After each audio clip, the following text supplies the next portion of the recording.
Hey everyone, this is Jyoti here. और आज हम इसी पीडीएफ में से जो हमारे कुछ क्वेश्चंस रह गए थे वो करने वाले हैं। पीडीएफ टेलीग्राम ग्रुप पे है, आप लोग वहाँ से जाकर इसको डाउनलोड करके खुद भी पढ़ सकते हैं। तो ये इस पीडीएफ से रिलेटेड हमारी थर्ड वीडियो है। इसमें पहला क्वेश्चन है, महात्मा गांधी जी का जन्म तो आपको पता ही है 2 अक्टूबर, सन कौन सा था? 1969।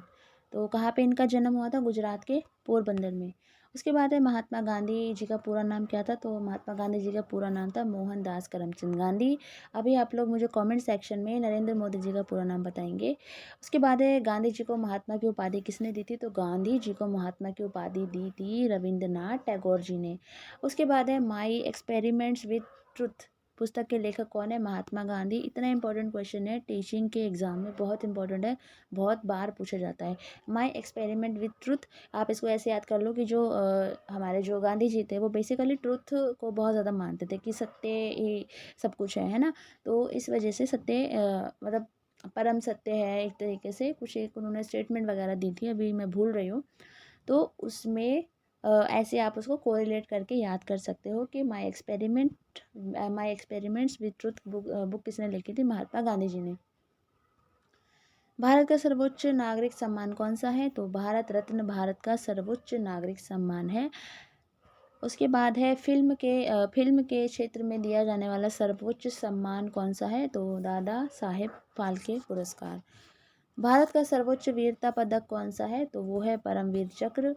भारत का शेक्सपियर किसे कहा जाता है? तो बहुत इंपॉर्टेंट क्वेश्चन है, आपको पता भी होगा, कालिदास को भारत का शेक्सपियर कहते हैं। कंप्यूटर का पिता किसे कहा जाता है? तो कंप्यूटर का पिता कहते हैं चार्ल्स बेबेज को।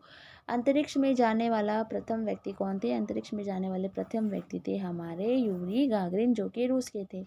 चंद्रमा पर कदम रखने वाला पहला व्यक्ति कौन था? तो सबको पता ही होगा, नील आर्मस्ट्रॉन्ग। अंतरिक्ष में जाने वाले प्रथम भारतीय कौन है? तो अंतरिक्ष में जाने वाले पहले भारतीय हमारे हैं राकेश शर्मा। प्रथम भारतीय उपग्रह का नाम क्या था और इसे कब छोड़ा गया था? तो आर्यभट्ट इसका आंसर है। आर्यभट्ट उपग्रह पहला उपग्रह था जिसे छोड़ा गया था भारत के यहाँ से, और 1975 में इसको छोड़ा गया था। उसके बाद है हमारा, संयुक्त राष्ट्र संघ के वर्तमान महासचिव कौन है? तो बान की मून। ये पहले का पीडीएफ है, तो बान की मून अभी करंट के नहीं है, अभी हमारे कौन है? एंटोनियो गुतेरेस, जो अभी करंट में है 2022 में। अब है हमारा अंतर्राष्ट्रीय महिला दिवस, 8 मार्च को मनाया जाता है। अंतर्राष्ट्रीय पुरुष दिवस कब मनाया जाता है? मुझे कमेंट सेक्शन में बताइए। घेंघा रोग किसकी कमी से होता है? गंगा नहीं है, घेंघा है, आयरन की कमी से होता है। और घेंघा रोग जो होता है बेसिकली जो गले में स्वेलिंग सी आ जाती है, उस टाइप का कुछ होता है। कौन सी ग्रंथि इंसुलिन स्रावित करती है? तो अग्नाशय इसका आंसर है। डूरंड कप का संबंध किस खेल से है? तो इसका जो आंसर है वो हो जाएगा फुटबॉल। और अभी रात के 1:30 बज रहे हैं, आप लोग स्क्रीन रिकॉर्डिंग में देख सकते हैं। तो और मुझे कल स्कूल भी जाना है, और जस्ट कॉज ऑफ आपका एग्ज़ाम है, आपकी हेल्प हो जाए इसलिए मैं ऐसे रात को जग के और ये वीडियो बना रही हूँ। तो प्लीज़ आपका भी इतना फ़र्ज़ बनता है कि प्लीज़ आप लोग वीडियो को लाइक करें, और प्लीज़ प्लीज़ वीडियो को शेयर भी कीजिए। उसके बाद हमारा है, भारत का सबसे बड़ा बांध कौन सा है? तो सबसे बड़ा बांध हीराकुंड बांध है। इसको आप ऐसे याद कर लो कि बड़ा पूछा है इन्होंने, ठीक है। तो बड़ा है, तो हीरा सबसे बड़ा माना जाता है ना ज्वेलरी में, तो इस तरीके से आप इसको याद कर लो, हीराकुंड बांध। संविधान की 8वीं सूची में कितनी लैंग्वेजेस हैं? कितनी लैंग्वेजेस को अप्रूवल मिला हुआ है? तो वो है हमारी 22 लैंग्वेजेस। पहले कितनी थी? 18 थी, 4 बाद में जोड़ी गई थी। उसके बाद है, चीन की मुद्रा कौन सी है? यान नहीं है, युआन है, ठीक है, या में छोटू की मात्रा। रेड क्रॉस के संस्थापक कौन है? तो रेड क्रॉस के संस्थापक है हेनरी डनाल्ड। हीमोग्लोबिन की कमी से कौन सा रोग होता है? हीमोग्लोबिन की कमी से एनीमिया रोग होता है, और इसको दूर करने के लिए कौन से 2 फूड रिकमेंड किए जाते हैं? मुझे प्लीज़ कमेंट सेक्शन में बताइए। भारत की कोकिला सरोजनी नायडू को कहा जाता है। कुतुब मीनार किसने दिल्ली में कुतुब मीनार किसने बनवाना शुरू किया था? तो वो कुतुबुद्दीन ऐबक ने। तो जो कुतुब मीनार है हमारा, ये 1 2 3 4 5 5 हो गए ना, 1 2 3 4 5। तो इसमें जो ये पहला था, ये जो इसकी जो बेस था, ये बनवाया था कुतुबुद्दीन ऐबक ने। और उसके बाद फर्स्ट, सेकंड और थर्ड ये बनवाई थी इल्तुतमिश ने, जो कि इनके कुतुबुद्दीन ऐबक के दामाद थे। और जो लास्ट वाली थी वो बनाई थी फ़िरोज़ शाह ने, ठीक है, बनवाई थी, ठीक है, ऐसे याद कर लो आप। उसके बाद है हमारा कुतुब मीनार, तो अच्छा बना दिया हमने। उसके बाद है बनारस हिंदू विश्वविद्यालय के संस्थापक कौन थे? तो मदन मोहन मालवीय जी। अर्थशास्त्र के लेखक कौन है? चाणक्य, कौटिल्य, जिन्हें आप जानते ही हो और बहुत फेमस बुक है इनकी ये। विवेकानंद का स्मारक कहाँ पर है? तो कन्याकुमारी में है। और कन्याकुमारी कहाँ है ये आप लोग मुझे बताएंगे कमेंट सेक्शन में। दक्षेश का मुख्यालय कहाँ स्थित है? तो काठमांडू में है, ठीक है। दक्षेश, जिसे हम इंग्लिश में SARC सार्क बोलते हैं। प्लीज़ इसकी फुल फॉर्म हिंदी में या इंग्लिश में मुझे कमेंट सेक्शन में आपको बतानी है, ठीक है। काठमांडू नेपाल में, सबको पता ही होगा। उसके बाद हमारा है भारत की तटरेखा की लंबाई कितनी है? तो तटरेखा की लंबाई है 7516 किलोमीटर। विश्व में अभ्रमक जो माइका होता है उसका सर्वाधिक उत्पादन किस देश में होता है? तो वो है भारत। ग्रांड ट्रंक रोड किसने बनवाया था? Most important question for teaching exam के प्रस्पेक्टस में। तो इसका जो आंसर है वो है शेर शाह सूरी। विटामिन बी की कमी से कौन सा रोग होता है? तो विटामिन बी की कमी से हमारा जो रोग होता है बेरी बेरी, विटामिन बी ब से बेरी बेरी, ऐसे याद कर लो। विटामिन सी से कौन सी बीमारी होती है? स्कर्वी होती है। बहुत इंपॉर्टेंट क्वेश्चन है, बार बार पूछते हैं ये, तो इसको ऐसे रट लो, स से सी स्कर्वी ऐसे करके याद कर लो। दूध में कौन सा विटामिन नहीं होता है? इन्होंने क्वेश्चन पूछा नहीं होता, तो विटामिन सी दूध में नहीं होता है। विटामिन डी की कमी से कौन सा रोग होता है? सबको पता ही होगा, रिकेट्स हो जाता है। उसके बाद है किस विटामिन की कमी से खून का थक्का नहीं जमता? तो विटामिन के इसका आंसर है। विटामिन से रिलेटेड भी क्वेश्चंस बहुत पूछे जाते हैं, तो इम्पॉर्टेंट है। विटामिन ए की कमी से कौन सा रोग होता है? तो विटामिन ए की कमी से बांझपन का रोग होता है। विटामिन सी का रासायनिक नाम क्या है? एस्कॉर्बिक अम्ल। This is also important question. वसा में घुलनशील विटामिन कौन से है? तो वसा में जो घुल जाते हैं, ठीक है, तो वो है ए और ई, ठीक है, AE। उसके बाद है साधारण नमक का रासायनिक नाम क्या है? NaCl। हंसाने वाली गैस का रासायनिक नाम, इंपॉर्टेंट क्वेश्चन है, तो इसका जो आंसर है वो है नाइट्रस ऑक्साइड N2O। धावन सोडा का रासायनिक नाम क्या है? तो सोडियम कार्बोनेट इसका आंसर है। उसके बाद है धावन नहीं होगा, आई थिंक ये धोने वाला सोडा होगा। पीतल किन दो धातुओं का मिश्रण है? तो पीतल, बहुत इंपॉर्टेंट क्वेश्चन है ये भी, तांबा और जस्ता। कैल्सीफेरॉल किस विटामिन की का रासायनिक नाम है? तो इसका जो आंसर है वो है विटामिन डी। नेत्रदान में नेत्र के किस भाग का दान किया जाता है? ये भी बहुत इंपॉर्टेंट क्वेश्चन है, पूछा जाता है कि जब नेत्रदान होता है तो हम नेत्र आँखों में ही कौन सा पार्ट दान करते हैं? तो उसका जो आंसर है वो है कॉर्निया। पूरी आँख नहीं देते हैं, उसमें जो पार्ट होता है कॉर्निया वो हम देते हैं। किस विटामिन में कोबाल्ट होता है? तो कोबाल्ट होता है हमारा विटामिन B12 में। कोशिका का पावर हाउस किसे कहा जाता है? तो माइटोकॉन्ड्रिया इसका जो है आंसर है। लाल रक्त कणिकाओं का निर्माण हमारे शरीर के किस भाग में होता है? तो लाल रक्त कणिकाओं का विकास हमारे शरीर में होता है, कहाँ पर? अस्थि में। राष्ट्रीय विज्ञान दिवस सबको पता ही है 28 फरवरी को मनाया जाता है। किसकी याद में बनाया जाता है ये मुझे कमेंट सेक्शन में बताइए। और थैंक यू एवरीवन जिन्होंने पिछले वीडियोस में कमेंट करके आंसर बताए हैं, सबके आंसर सही थे। तो ऐसे ही आप लोग इस वीडियो में भी कमेंट करके प्लीज़ आंसर बताना, तो उससे मुझे भी लगता है कि हाँ आप लोग जुड़े हुए हो वीडियो से, वीडियो को पूरा देखते हो और मतलब कनेक्टेड रहते हो, ठीक है। उसके बाद हमारा ब्लड प्रेशर मापने के लिए किस यंत्र का प्रयोग किया जाता है? तो ब्लड प्रेशर मापने के लिए सिर्फ ही प्रोनाउंसिएशन नहीं हो रही है, सिर्फ ग्मोमेनोमीटर, ठीक है, तो ये हम यूज़ करते हैं ब्लड प्रेशर को मापने के लिए। उसके बाद हमारा कंप्यूटर की परमानेंट मेमोरी क्या कहलाती है? तो रोम, रीड ओनली मेमोरी, ठीक है, तो परमानेंट मेमोरी कहलाती है रोम। उसके बाद है किस अधिवेशन में कांग्रेस उदारवादी और उग्रवादी नामक दो दलों में विभाजित हो गई थी? कब हुई थी दो दलों में विभाजित कांग्रेस? तो वो हुई थी 1907 में, किसके? सूरत अधिवेशन में। तंजौर का बृहदेश्वर मंदिर किसने बनवाया था? इसका जो आंसर है वो है राजा प्रथम चोल ने। मुगल सम्राट अकबर का जन्म कहाँ हुआ था? तो अमरकोट के दुर्ग में हुआ था। वर्ष, अच्छा यहाँ पे क्वेश्चन पूछती हूँ। अकबर ने जो फतेहपुर सीकरी में एक बुलंद दरवाजे का निर्माण करवाया था, तो आपको मुझे ये बताना है कि उसने कोई राज्य जीता था, तो उस खुशी में उसने वहाँ पर वो दरवाज़ा बनवाया था। तो अब मुझे ये बताओ कि उसने कौन से स्टेट पे विजय की थी, जिसकी वजह से उसने वहाँ पर उस खुशी में वहाँ पर जो है बुलंद दरवाज़ा का निर्माण करवाया। तो ये क्वेश्चन आप लोग मुझे इसका आंसर बताओगे प्लीज़। उसके बाद है, ये करंट का क्वेश्चन है, ये भी करंट का क्वेश्चन है, करंट का क्वेश्चन है, करंट के क्वेश्चन है। ओके, अब है संसद के दोनों सदनों की संयुक्त बैठक की अध्यक्षता कौन करता है? तो लोकसभा अध्यक्ष। प्रेजेंट में हमारे लोकसभा अध्यक्ष कौन है? ओम बिरला। उसके बाद है, भारत के प्रथम लोकसभा अध्यक्ष कौन थे? तो गणेश वासुदेव मावलंकर याद कर लो, बस पूरा याद करने की आवश्यकता नहीं है। कोई विधेयक धन विधेयक है या नहीं, इसका निर्णय कौन करता है? लोकसभा अध्यक्ष। और बहुत ही इंपॉर्टेंट क्वेश्चन है ये, विश्व का सबसे बड़ा महाद्वीप एशिया महाद्वीप, सबको पता ही है, और भारत भी एशिया महाद्वीप में आता है। हैदराबाद किस नदी पर बसा हुआ है? तो हैदराबाद है हमारा मूसी नदी पे बसा हुआ है। विश्व में चांदी का सबसे बड़ा उत्पादक देश कौन सा है? कहाँ पर सबसे ज़्यादा चांदी प्रोडक्शन होता है? तो ये हमारा जो इसका आंसर है वो है मैक्सिको।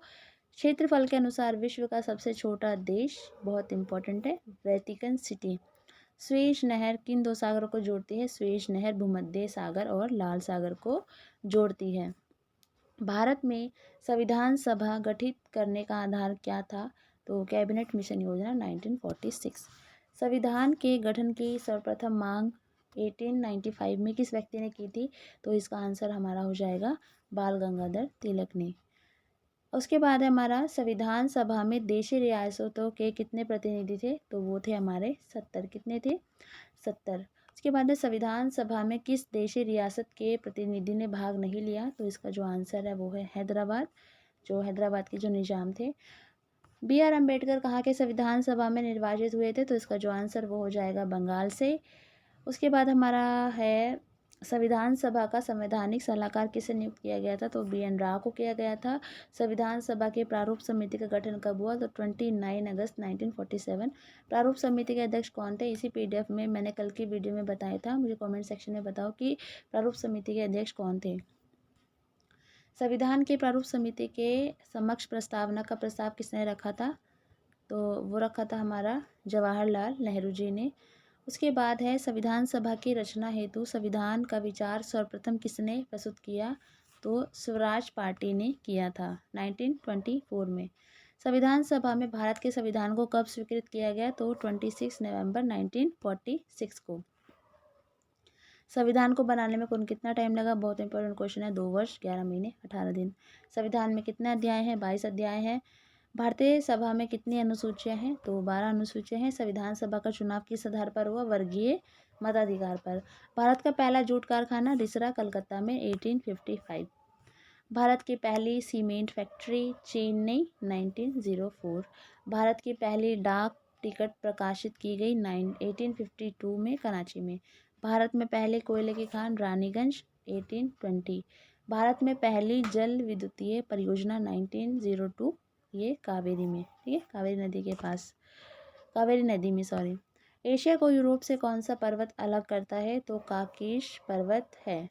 भारत का पहला प्रदेश जहां महिला न्यायालय बना, आंध्र प्रदेश। इसका आंसर है। भारत की पहली रबड़ की फैक्ट्री बरेली 1955। उसके बाद है, भारत का पहला आम चुनाव कब हुआ था? तो 1952 में हुआ था।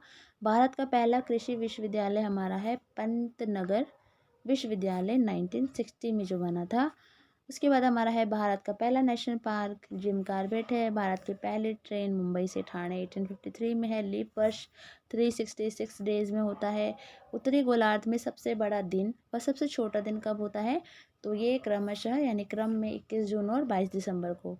उत्तरी गोलार्ध व दक्षिणी गोलार्ध में दिन रात कब बराबर होता है? तो 21 क्रमशः 21 मार्च और 22 सितंबर को। ध्रुवों पर कितने माह के दिन व रात होते हैं? तो 6.6 माह के। इक्विनोकस का तात्पर्य है जब दिन रात समान अवधि के होता है। भारत की पहली बिना गीत की फिल्म कौन सी थी? JBH वाडिया की नौजवान। ठीक है, 1937 में आई थी, इसमें कोई भी गीत नहीं था। भारत का पहला उपग्रह मैंने अभी पढ़ाया आपको, आर्यभट्ट 1975 में। भारत की पहली प्रिंटिंग प्रेस 1556 में पुर्तगालियों द्वारा कहाँ पर लाई गई थी? गोवा में। भारत की पहली इस्पात फैक्ट्री टाडा जमशेदपुर 1907। भारत का पहला रॉकेट रोहिणी 1967। भारत का पहला नवोदय विद्यालय NVS नावेगांव खैरी नागपुर। इंपॉर्टेंट क्वेश्चन है। भारत की पहली हवाई उड़ान तो इलाहाबाद से नैनी। अब है एशिया शब्द की उत्पत्ति किस भाषा के शब्द से हुई? तो हिब्रू भाषा के आंसू शब्द से। पृथ्वी पर दिन व रात बराबर कब होते हैं? तो ये होते हैं 22 सितंबर व 21 मार्च को। पृथ्वी पर उत्तरी गोलार्ध में सबसे बड़ा दिन होता है 21 जून का, जो कि आप लोगों को पता ही है। पृथ्वी पर दक्षिणी गोलार्ध में सबसे बड़ा दिन होता है 22 दिसंबर का। ठीक है। भारत की सबसे लंबी रेल सुरंग कौन सी है? तो पीरमपलजाल सुरंग, जो कि जम्मू कश्मीर में है। भारत का सबसे बड़ा चिड़ियाघर जूलॉजिकल गार्डन अलीपुर कोलकाता में। भारत की सबसे लंबी सड़क कौन सी है? राष्ट्रीय नेशनल हाईवे जो होता है NH7। सबसे ऊंचा बांध कौन सा है? देखो, सबसे बड़ा अभी पूछा था तो हीराकुंड था। ठीक है, और मैंने अभी बताया था हीरा से कर लो कि हीरा सबसे बड़ा होता है। ठीक है, ज्वेलरी में तो हीराकुंड यानी वो सबसे बड़ा बांध है। अब टिहरी बांध है, तो टिहरी बांध क्या है? सबसे ऊंचा बांध है। तो ऐसे करके याद कर लो, टिहरी बांध। तो ऐसे टी बनाते हो तो ये ऊंचा होता है ना टी, ऐसे टिहरी बांध सबसे ऊंचा बांध है। इस तरीके से इसको याद कर सकते हो। एक छोटी सी ट्रिक है जो मतलब मैंने मैं जब तैयारी कर रही थी, जब मैंने ऐसे ट्रिक लगाई थी। ट्रिक आप खुद से भी बना सकते हो। देखो, चीज़ें याद होनी चाहिए, ट्रिक तो कुछ भी बना सकते हो। भारत का सबसे लंबा बांध कौन से है? सबसे लंबा या बड़ा बांध तो हमारा है हीराकुड बांध, जो कि महानदी उड़ीसा पे बना हुआ है। भारत का सबसे बड़ा रेगिस्तान थार का रेगिस्तान। भारत का सबसे बड़ा डेल्टा सुंदरवन डेल्टा, जो कि पश्चिम बंगाल में है। भारत का सबसे बड़ा गुम्बद कौन सा है? तो गोल गुम्बद बीजापुर। विश्व की पहली जूट मिल कहाँ स्थापित की गई? तो ये की गई हमारे स्कॉटलैंड में। महमूद गजनवी ने थानेश्वर पर आक्रमण कब किया? तो 1014 में आक्रमण किया था। नीली क्रांति किससे संबंधित है? तो वो है मत्स्य उत्पादन से। पीलिया किस अंग का रोग है? यकृत या लीवर का। अंतर्राष्ट्रीय शिक्षक दिवस कब मनाया जाता है? 5 अक्टूबर। और इंडिया में शिक्षक दिवस कब मनाया जाता है? 5 सितंबर को। कौन सा फूल 12 साल में एक बार खिलता है? तो इसका आंसर है नील कुरिंजी। भारत का पहला जूट खाना कहाँ है? रिसरा कलकत्ता में 1855 में। भारत की पहली सीमेंट फैक्ट्री चेन्नई 1904 में। उसके बाद है भारत की पहली डाक टिकट प्रकाशित की गई, कब की गई थी? 1852 में कराची में। उसके बाद हमारा है भारत में पहली कोयले की खान रानीगंज 1820 में। भारत की पहली जल विद्युतीय परियोजना 1902 में, जो कि कावेरी नदी में। मोहम्मद गौरी विजयी प्रदेशों की देखभाल के लिए किस विश्वसनीय जनरल को छोड़कर गया था? तो इसका जो आंसर है वो है कुतुबुद्दीन ऐबक। ठीक है, गुलाम था ये कुतुबुद्दीन ऐबक इसका, मोहम्मद गौरी का। और इनकी टाइम लगे तो आपको स्टोरी पढ़ना यार, बहुत गजब की स्टोरी है इनकी। कुतुबुद्दीन ऐबक कौन था बेसिकली? वैसे तो वो गुलाम था, लेकिन वो गुलाम बनने के पीछे की कहानी क्या थी, पढ़ना बहुत मतलब गजब की स्टोरी है बिल्कुल। एक्स्ट्रा नॉलेज के लिए पढ़ सकते हो। उसके बाद है भारत में मुस्लिम शासन की नींव किसने रखी थी? तो मुस्लिम शासन की नींव रखी थी मोहम्मद गौरी ने। मोहम्मद गौरी का अंतिम आक्रमण किसके विरुद्ध था? पंजाब के खोखर।